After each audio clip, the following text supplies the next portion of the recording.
Good morning, everyone. Hello to Lucy, Marie, Anna and Lily. I hope you three girls are feeling better. And good morning to Harriet, Addie, Gogo and Brett. Hope you're all watching today and you well. And good morning to Celeste. Is Krimmel sitting with you, Celeste? I hope so. And I hope that Jack and Boo Boo are well. Today's story is how the rhinoceros got his skin. We all know what a rhinoceros is. It's an animal with a very, very sharp horn. Once upon a time, on a lonely island on the shores of the Red Sea, there lived a man. He owned nothing in the world but his hat and his knife and a cooking stove of the kind that you must particularly never touch, probably because it was hot. The man was very happy. He had nothing to worry him. There's the man lying in his hammock on a lovely sunny day on a beautiful island. Can you see his stove? Remember, he only has his hat, his knife, and a cooking stove of the kind you must particularly never touch, so it's hot, and he was very happy.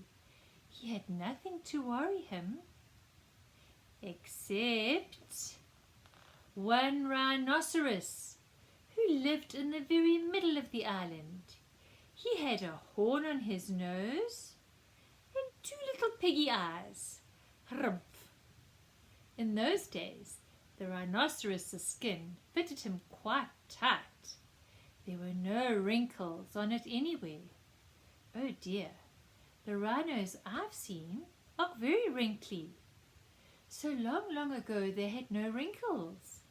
I wonder what happened. Mr. Rhino had no manners then, and he has no manners now. And he never will have any manners. Here is the rhinoceros. Can you see his little piggy eyes? And the horn on his nose? He's quite a funny looking chap, don't you think? Look at his tiny little ears. He's very funny looking. One day the man took flour and water and currants and plums and sugar and other delicious things and made himself one big cake. It was 2 feet across and 3 feet thick. He put it on the stove and he baked it and he baked it till it was all beautifully brown. It smelled yummy. Oh, he must be a good cook. Look at that beautiful cake. It's enormous. See him mixing it? And then he's baking it. I can almost smell that cake, can't you? The rhinoceros smelt the delicious smell just as the man was going to eat his cake, and along he came. In 2 shakes of a tail, the man climbed to the top of a tall palm tree and hid. Do you think he was scared of the rhino? I think so. If I had a rhinoceros coming towards me, I'd also climb a tree, wouldn't you? There's the enormous rhinoceros coming along. And where's the man? Up in the palm tree. He's a little bit scared. I'd be very afraid. And why has the rhinoceros come along? Because he smelt the cake. I think I know what he's going to do, the naughty rhinoceros. What do you think he's going to do? I don't think he's going to worry about the man, do you? I think he's there to nibble something. The rhinoceros upset the stove with his nose, and the cake rolled into the sand. Then he spiked that cake on the horn of his nose, and he ate it all up. Every last crumb. What a naughty chap. Do you think it's right that he ate the whole cake? He didn't even share it. Naughty, naughty Rhinoceros. I think he's going to get into a spot of trouble. Then the Rhinoceros went away, wagging his tail back to his home in the very middle of the island. The man came down from his palm tree and cleaned up the mess.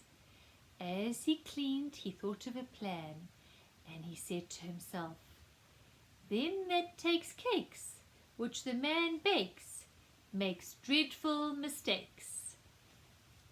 Look at that fat rhino walking around, back to the middle of the island, waving and wagging his tiny little tail.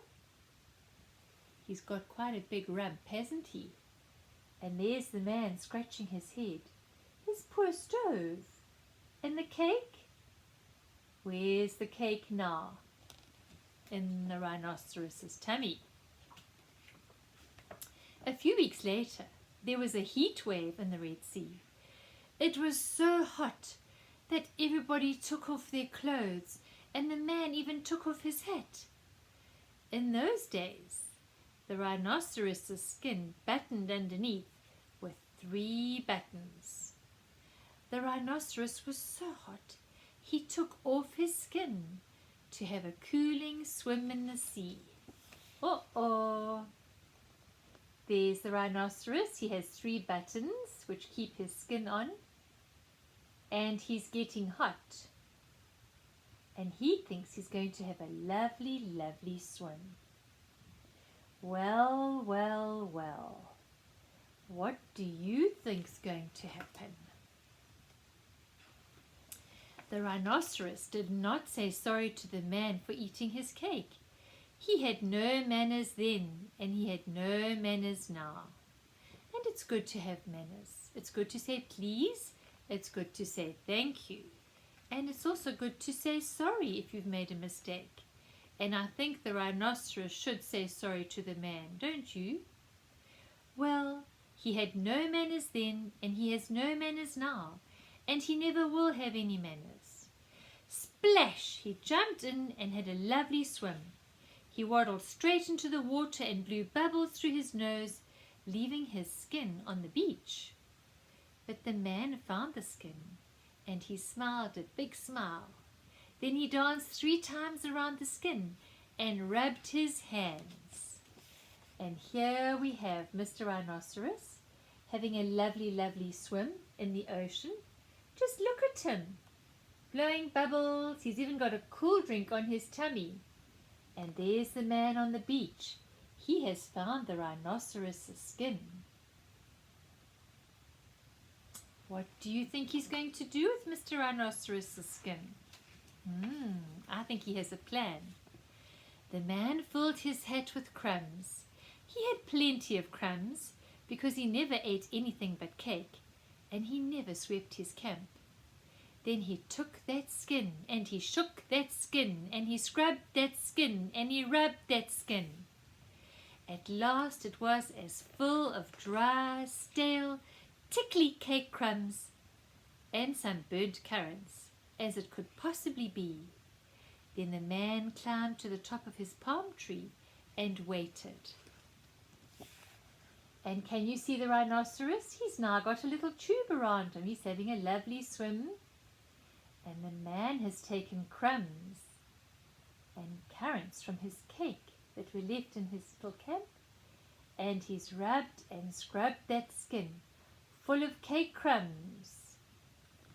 Do you sometimes get biscuit crumbs in your bed when you have tea or coffee in the morning or rusks in the morning, and they tickle you if you sit on them? Imagine them all over your bed. That would be very tickly. When the rhinoceros came in from his swim, he put on his skin and buttoned it up with 3 buttons, and it tickled just like cake crumbs in bed. Then he wanted to scratch, but that made it worse. Then he lay down on the sands and rolled and rolled. He's trying to get rid of all the crumbs. Do you see his face? He doesn't look so happy, does he? All the crumbs in his skin are itchy and tickly and scratchy, and he's trying to rub them out. But he can't, because they're inside his skin and he's buttoned up his buttons. Then he ran to the palm tree and rubbed and rubbed and rubbed himself against it. He rubbed a wrinkle over his shoulders and another one under his legs. Ping! He even rubbed his buttons right off. It spoilt his temper, but it didn't make any difference to the crumbs. So he went home very angry and horribly scratchy. The man came down from his palm tree and felt quite pleased with himself. And here's the rhino trying to scratch all the little itchy spots, his shoulders, behind his legs. Bing! Can you see the button popping off? I think I know what's going to happen. Do you? Do you think his skin will ever be so smooth again? From that day to this very day, every rhinoceros has great folds in his skin and a very bad temper, and all because of the cake crumbs inside his skin. Grumpy. And that's how the rhinoceros got his skin. All wrinkly, and that's why he's grumpy, because it's scratchy inside. I hope you enjoyed that. Stay safe and look after yourselves. Love to all of you.